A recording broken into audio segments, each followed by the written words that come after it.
So, yan. So, ito na po. Nailagay na po namin sa photo frame na bigay po ni Mrs. B. Ayan. So, sa mga nakahula and sa mga nakahula, kung sino po si Mrs. B, ayan, comment lang po kayo. Ayan. Salamat po dahil meron po kaming instant photo frame. So, ito na po yun. Ito po yung likod ng photo frame. Pakita mo ako. So, dalawa lang po siya. Pero okay din naman po. Ang nailagay po namin is yung picture ni Aki. Yan, syempre po yung picture namin ni Daddy. So, ayan. Iharap na natin ang key.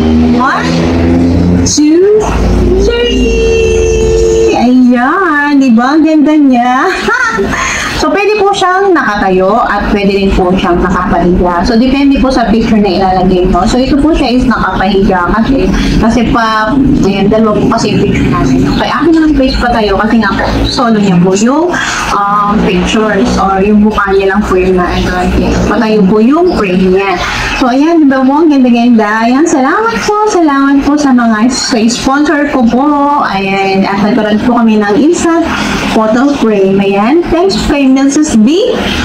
Ayan, salamat po sa blessing. And kung sino po yung makahula, kung sino si Mrs. B, comment lang po yan. Comment lang po kayo at meron po akong ibibigay na premyo. Ayan, sana po ay mahulaan niyo po ito. Okay, sino nga ba si Mrs. B? Ano nga po ba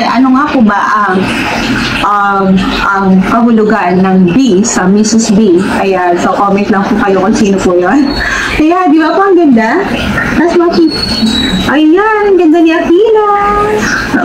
Okay, salamat po sa panonood. Bye-bye po. Bye! I've seen a lot of change, been through a lot of pain. Some things are not the same as they were a year ago.